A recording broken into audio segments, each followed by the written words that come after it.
хайдути. Я надуй дядо Кавала, хитеб да викна за пея, песни юнашки хайдушки, песни за вехти войводи.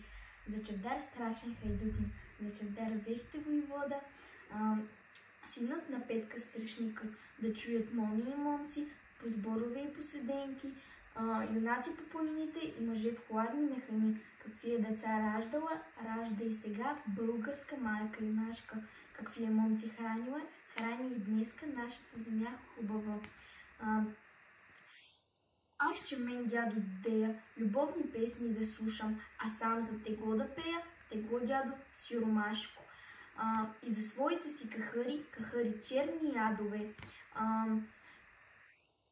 Тъжно ми е, дядо, жално ми е, ала засвири, не бой се, аз нося сърце юнашко и глас имам меден загорски. Тако ме никой не чуе, песента ще се пронесе по гори и долища, горите ще я повторят, горите ще я поемат, долища ще я повторят и тъгата ми ще мине, тъгата дядо от сърце. Блаземо, юнакът тегло не пък който иска да тегли, тежко му нима ще кажа. Юнакът тегло не търпи, ала съм думал и думам. Блаземо, който умее за чест и воля да мъсти,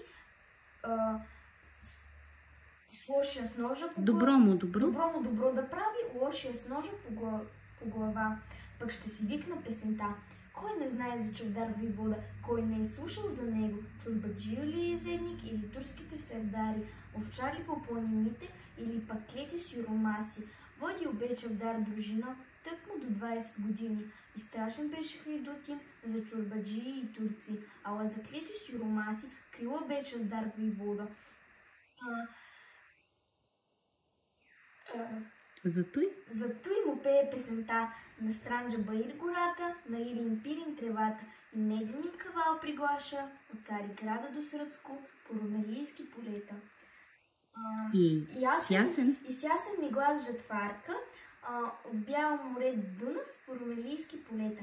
Един бе чавдар войвода, един на баща и майка, един на вярна дружина. Мъничък майка остави, глупав от татка отдели, без сестра чавдар, без братец.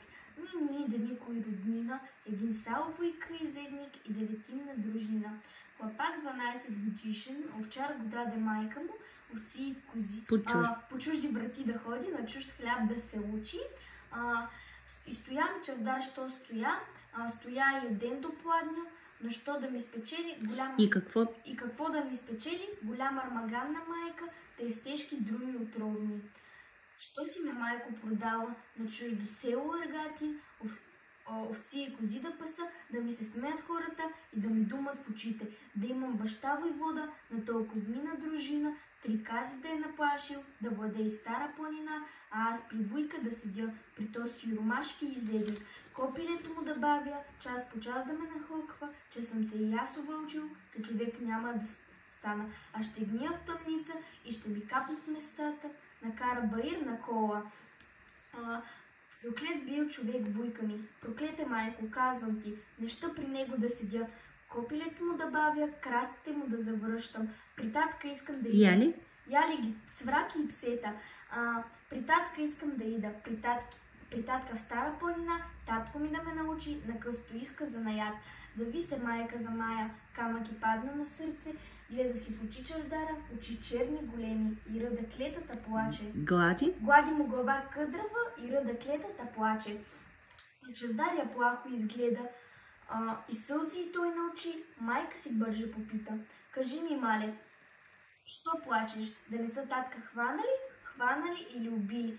Та си, мале, останала сирота гладна и жадна.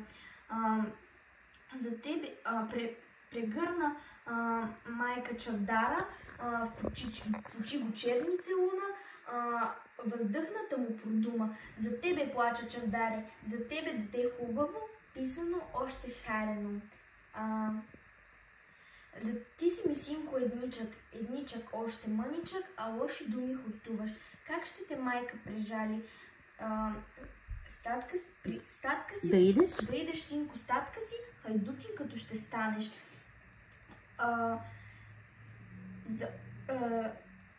Татко ти с нощи дохождал за тебе, синко, да пита.